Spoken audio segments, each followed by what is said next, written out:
everyone. I'm your host, DJ Moonbaby, and you are tuned into Buzzin exclusively on GRAMMYPro.com. Welcome to our location, the Artform Studio, in the lovely downtown Los Angeles. And I'm here with a very special guest today, and his name is Mr. Adrian Younge. How are you doing? I am wonderful. Thank you so much for opening your home to us today. Oh, thanks for coming to my home. I'm a big fan of your space here. Thank you. And it's a record store and a hair salon. For those of you that don't know, it is a hidden jewel here in downtown Los Angeles. And you've been so gracious to us to let us come into your space. We're all a family here. Yes. So I'm glad that you guys could be in the space. So I don't know how to introduce you because you are a man of many, many talents. You know, you're a business owner and you own the space here, the Artform Studio, as well as a composer, producer, DJ, now a label owner. Yeah. And I don't know where to start with you, but I'm just a hip hop guy that likes records. I decided to make music based on my affinity of the subculture of hip hop. So I mean, I guess that's the way I should be described.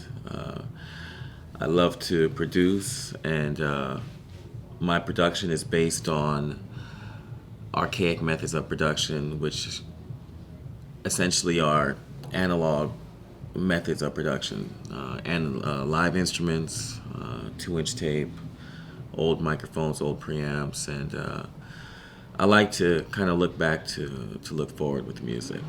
I feel like the music from yesterday is timeless for a reason, and I always feel that it's good to just kind of go back to get those ideas and just make them fresh again, you know, and that's what my music is personally based on. so your era, from what I understand, is mostly the 60s and 70s. Or a lot of inspiration comes from Absolutely. that time period. Yes, my golden era of music is 68 to 73, because that is where a lot of the source material for hip hop is derived from. So a lot of the breaks, a lot of the samples comes from that time.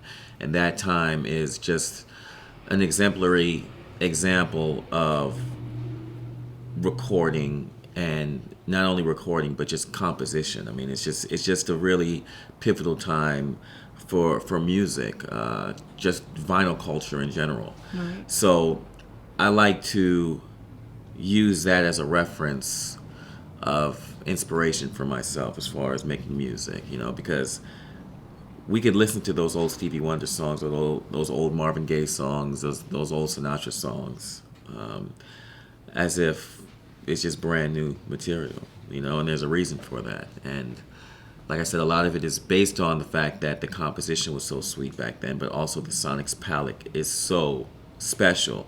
And not a lot of people are doing that today, so I like to live in that world. And you do live in that world. And what I'm really impressed about with you is that your studio is entirely analog. Yes. You do not have a computer. You do Right. not have Pro Tools. Right. That is just amazing in this day and age to me. And it sets you apart, ultimately. Yeah, it's funny because a lot of people do refer to that as amazing. But the reason why people refer to that as amazing is because a lot of people want that sound, but they don't take out the time to learn how to generate that sound. And it's so easy, you just do exactly what they did back then. Right. You know, you're not trying to find the plugin to emulate this or emulate that. You're trying to do exactly what they did back then. And you're preserving it. Right, preserving it as well as trying to push it forward in a new way. I think the one thing that sets me apart is that I just do what they did. Right. Opposed to using today's methods to try to do what they did. And that's it. Well, you mentioned composing, so let's go in that direction. And you worked on Black Dynamite. Yeah, I edited the film and I scored the film. So that was kind of like, for many, my inaugural release, and that's the album that kind of really put me on the map, because it's a comedy that is known as one of the 50 greatest comedies ever. Mm-hmm. It's a cult film, and a lot of people have talked about the score because the movie is a modern day version of a 70s blaxploitation type movie. So I had to create a score that would have come out in about 74. So I had to really study the times, study the sound, and study the lifestyle of the people in order to try to capture that in a modern way. Right. So that's where I kind of got my start, and then that is, The rest is history. yeah. So you also worked with one of your favorite artists, William Hart of the Delphonics, Yes. and produced a whole album. I Yes. mean, what was that like? That was surreal, I'm sure, for you. I mean, it was absolutely surreal. I mean, it's there's certain moments in your life,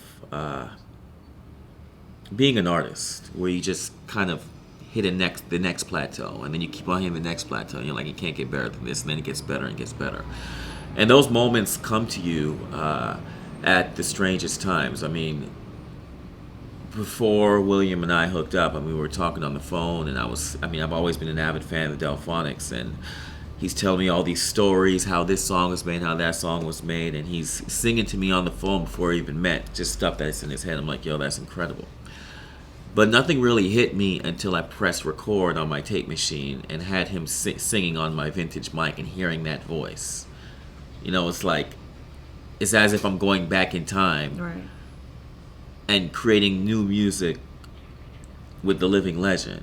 But let's step into the modern day, bringing in the hip hop. I know you worked also on Ghostface Killer's album. Yes. 12. I did a for Ghostface called 12 Reasons to Die, and right now we're wrapping up the sequel to that.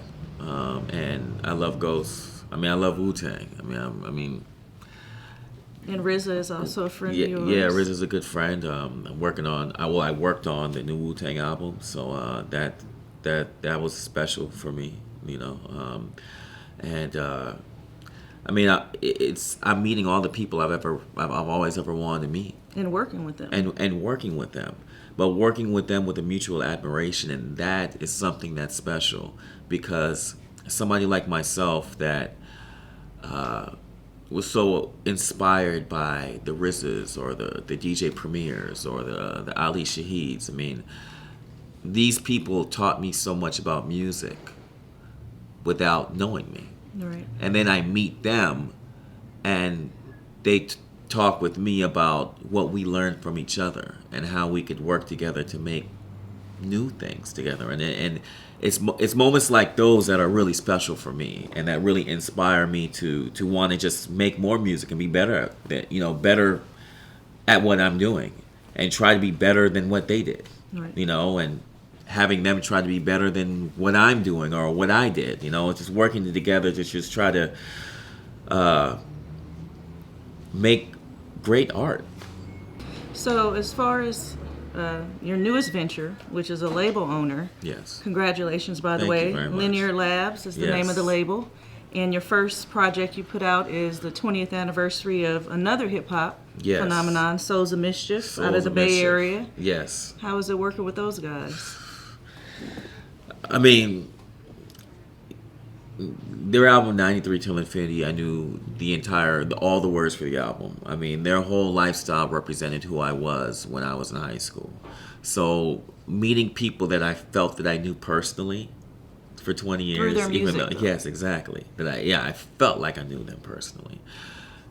To finally meet them and to witness how nice they are, how cool they are, but also how intellectual they are.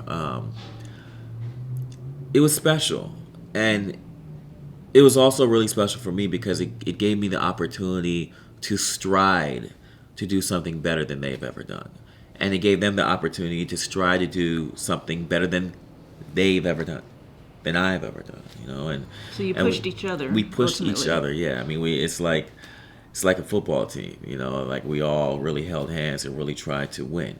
Score a touchdown, and And there's another element, Ali Shaheed Ali from Shaheed, Tribe yeah, Called Quest. that's Another legend. yeah, man. He not only helped me with production, but he also narrated the album, because the album is a full story. It's based on an incident that happened with Souls of Mischief, where they had a near-death experience, and having people like Ali Shaheed, Snoop Dogg, Busta Rhymes, Scarab. I mean, having people of this caliber working with us to elevate their legacy. You know, I mean, it's special. And you are working with Bilal as well. Yes, working with Bilal. I'm wrapping up an album with him next month, and this album is. I mean, it's.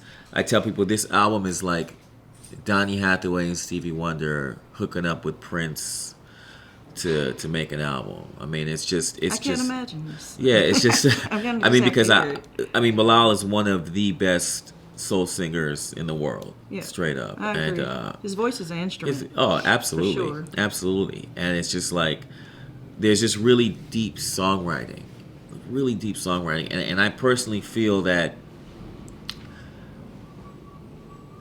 everything that he's done musically is culminating to this point right now. Everything that I've done musically has culminated to this point right now, because I've worked with some excellent singers. I have not worked with somebody on the level of Bilal. So we're just challenging each other, because I really don't have to do anything to make music sound good with him. I mean, his voice is so good. It's an instrument. Yeah, sure. So it's like giving him chords, like real chords and real emotional chord changes for him to fall into, pushes him to the next level. But then when he's being that good, then it compositionally puts me to the next level, because I say, okay, we have to use real strings on that. You know, we have to have a real horn section on that. You know, it's just like, we keep on just taking everything to the next level and building, So I'm really excited about people hearing this album. Well, I cannot wait to hear it. So make sure I get a copy so I can check it out first. You always get the first. I appreciate it. First. Yeah. And I couldn't finish this interview without talking about Jay-Z and Magna Carta. Yes. And the fact that they sampled 2 of your songs as samples, but they're brand new songs for Picasso Baby, one of the lead singles off the Magna Carta album. Right. And I believe the other one was Heaven. Heaven, yeah. And so, I mean, what is that like? Jay-Z wants to sample you. Timberland wants to sample you. Yeah. Well, when I created a score for Black Dynamite in 2009, in creating the music, I said to myself that I hope some of these modern hip-hop luminaries hear some of this music and want to sample it, because I'm of the hip-hop culture. So I make music that is based on the source material that hip-hop once sampled. So in doing that now, I want these dudes to sample me. I make it for them to sample me. So it's always been a hope. And now it's on the Magna Carta album, there's 2 samples. On Common's latest album, I have 2 samples. DJ Premier and Royce da 5'9" have a new group called Prime, which is this is Primo's first group since Gangstar, and the entire album is Adrian Younge samples, the entire album. So I mean, it goes, the list goes on and on as far as all these people that I've respected that are sampling my music, and it's just flattering having these producers sample this organic material. I'm giving something back to hip hop, and it's just, I mean, what could I say? You know, things are just happening. I'm just being blessed, you know, and it just inspires me just to try to be better. Well, I don't know. You have a lot of time ahead of you to keep creating, so we'll definitely keep our eye on you and make sure that we check out Bilal's album as well as anything else coming out by Adrian Younge. Thank you. So thank you guys for joining us today on Buzzin', and we're here at the Artform Studio again in downtown LA. If you haven't checked it out, make sure you do. And Adrian, all the best. Thank you. And thanks for being a guest on Buzzin'. Of course, thank you.